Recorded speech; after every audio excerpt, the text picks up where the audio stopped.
Hello! History often tells us stories of wars, treaties, and powerful male leaders. But what if, in the depths of those history books, there were much different stories hidden?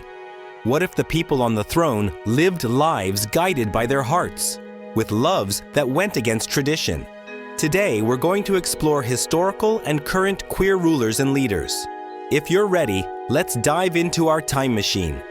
We start our story with one of history's greatest conquerors, Alexander the Great. He is known not only for his military genius, but also for his deep relationship with his closest friend and commander, Hephaestion. Historians write that their bond was more than just a friendship. It was an ancient love story.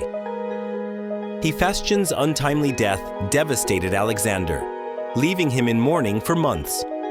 One of the most powerful female pharaohs of Egypt, Hatshepsut ruled by having herself depicted as a male king. Some historians believe her close relationship with her chief advisor, Senenmut, was not just political, but also romantically charged. Hadrian was one of the most enlightened rulers of the Roman Empire.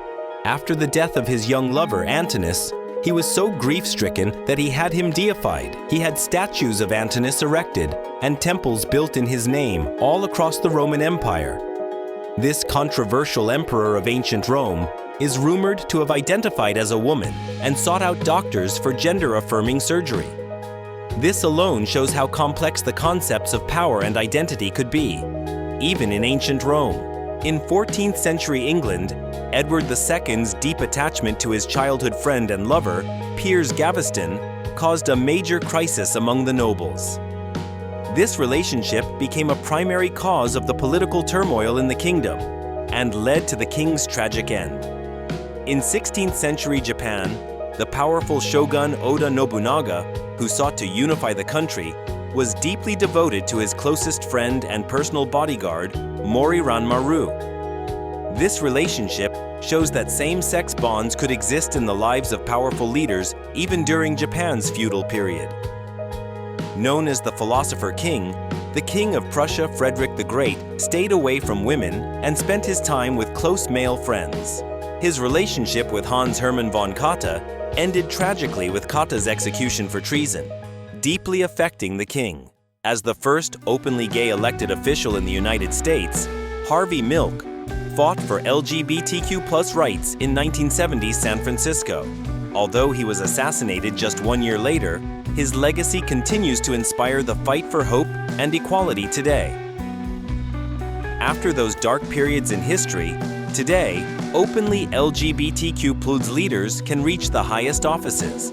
The former Prime Minister of Serbia, Ana Brnabić, and the former Prime Minister of Luxembourg, Xavier Bettel, are the most concrete examples of this change. By living their identities openly while in office, they brought a new perspective to world politics. As you can see, history contains so much more than what we're told. These brave figures who sat on thrones and in seats of power left behind stories that shaped both their time and ours. Their lives remind us of how inclusive history writing needs to be. And that power is not only about military victories or political maneuvers, but also about who you are. I hope this video has opened a new window into your understanding of history. If you enjoyed it, please hit the like button and subscribe to my channel. You can share your thoughts and what you're curious about in the comments. See you in the next video.